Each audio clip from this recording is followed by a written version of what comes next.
Уважаемые коллеги, вы видите, что западные страны предпринимают не только недружественные действия в отношении нашей страны в экономической сфере, я имею в виду нелегитимные санкции, о которых все хорошо знают, но высшие должностные лица ведущих стран НАТО допускают и агрессивные высказывания в адрес нашей страны. Поэтому приказываю министру обороны и начальнику генерального штаба перевести силы сдерживания российской армии в особый режим несения боевого дежурства. Why Russia wants to invade Ukraine?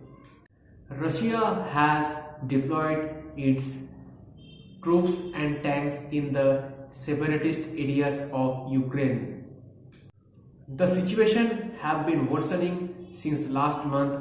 On November 10, news broke out that Russians have been deploying its soldiers on the Ukraine borders. By 28 November, it became clear that more than 1 lakh Russian troops were present on the Ukraine border. They show around 1,000 military vehicles, troop tents, battle tanks, and self-propelled guns. All of this stationed at the... They can attack anytime. Putin addressed that in eastern Ukraine there are 2 separatists and they are now recognized as independent countries. Donetsk and Luhansk are not under the control of Ukraine government. In 2014, Crimea were occupied by Russia. Same year, Donetsk and Luhansk were broke from Ukraine territory and they form a new boundary line. He recognized the self-declared republics Donetsk and Luhansk that for nearly 8 years have been partially controlled by Russia. Backed by armoured vehicles, gunfire and stun grenades, special forces supported by pro-Russian militia stormed. Ukrainian serviceman was reportedly injured in the seizure. And Russia provide financial help and COVID vaccine during COVID. The 8 lakh people were provided with Russian passport. To stop tension and foster peace in this region, the Minsk agreement was signed in 2015.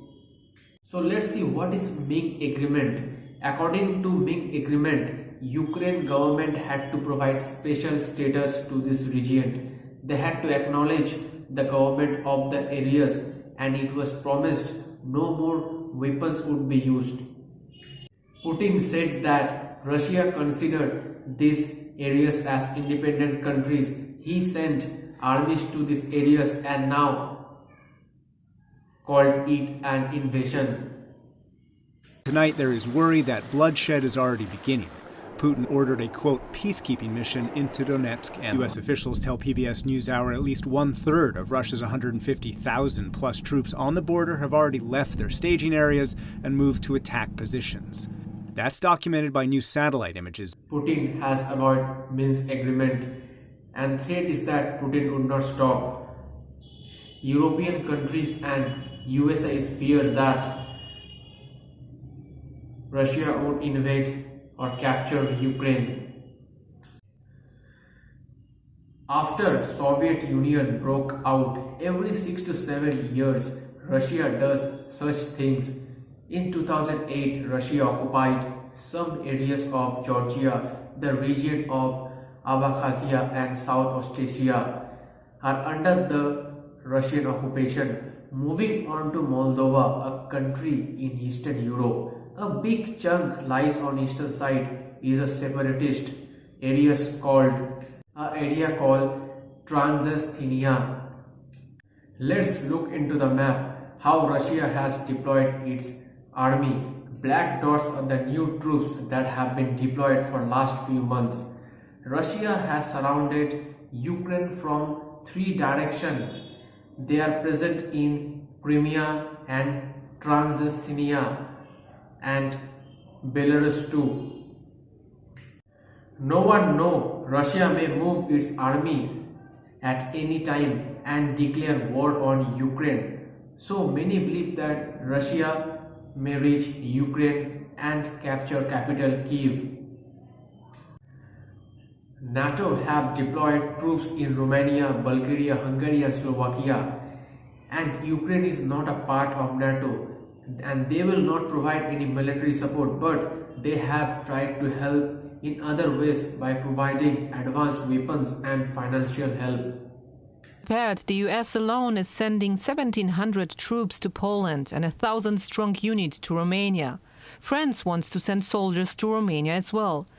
The Netherlands is considering deploying fighter aircraft to Bulgaria, so too is Spain. While the UK may dispatch troops to Estonia, and Danish fighter jets have already arrived. Ukraine is training civilians to protect country from invasion. In this video, you can see clearly if Russia invades Ukraine, and the civilians will not give up.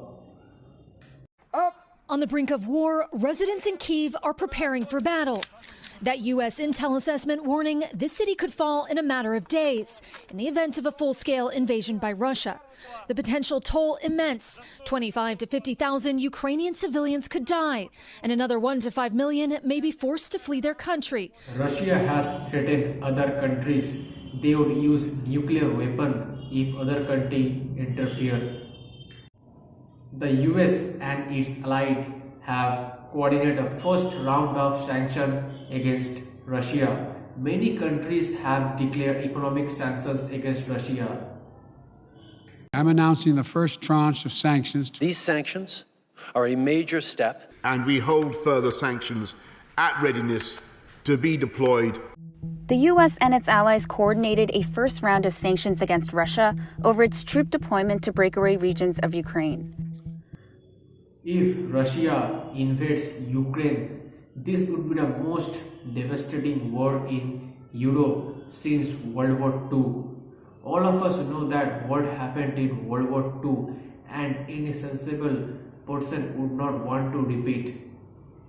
Thank you. I hope you have found this video very informative.